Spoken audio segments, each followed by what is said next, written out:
Hey everyone, and welcome back to the channel for my latest update for the month of January. So the account is sitting at $54,650, or up $16,800, or 44.46% all time. And let's get into my TFSA update. So that's sitting at about $52,127.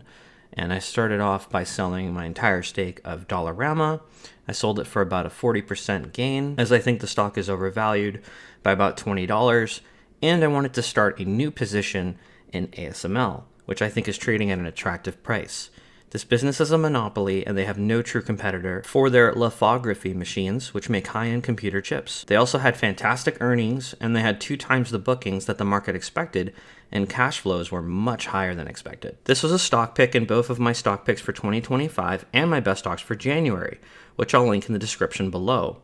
It'll also have more reasoning as to why I bought this company and a few of the other holdings that I picked for the year and the month respectively. I also bought 1 share of ENS by just reinvesting the dividend that they paid me. So this is an Enbridge split fund that just spits out monthly income. So I usually just reinvest this back into itself or another holding if I think that's a better opportunity. But I think it's a good time to keep adding to this one. For EQ Bank, I bought 2 more shares as the bank had a dip earlier in January, and I managed to get additional shares in the low 100 range. For Granite REIT, I bought 3.85 shares as the real estate sector is not getting any love from the market, but this company continues to grow its funds from operation and decreasing its payout ratio. Canada continuing to lower interest rates will not show immediate benefits to businesses like REITs, but over time, as they get new debt or refinance at lower rates for existing debt, their profit margins will go up and they will be able to get more properties with more attractive rates, which should lead to faster growth. I bought 19 more shares of HIMS as it fell into the low 20s.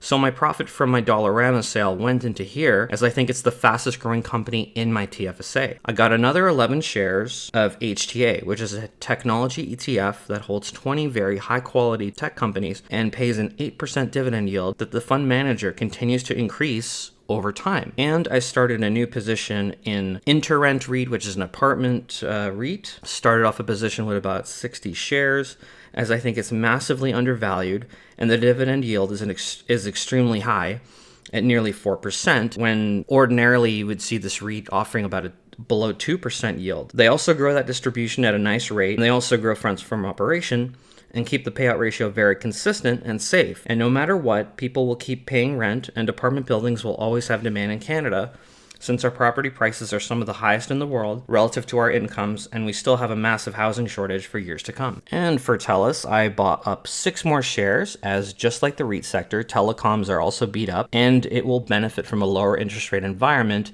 even if that's going to take some time to show up in the financials and get this stock back into the green. And the last stock I bought was VDY, and I just got 6 more shares of this.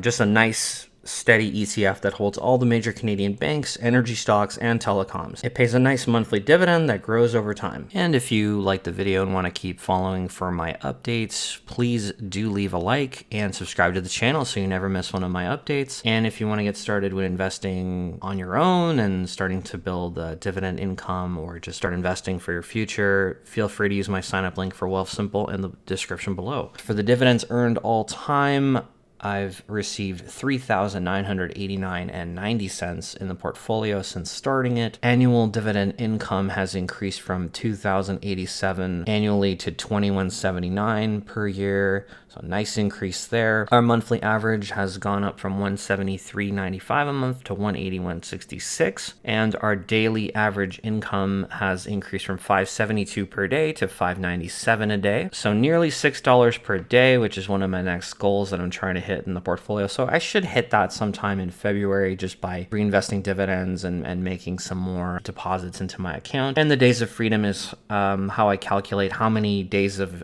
income my portfolio can pay for my expenses each year. So last month it was 34 days of expenses covered. Now it's 35.66. So an extra roughly day and a half of freedom, so to speak, as the portfolio could cover that many days. So a little over a month in dividend income. And the ultimate goal is to get 365 days, which means all of my expenses are covered by my dividend portfolio.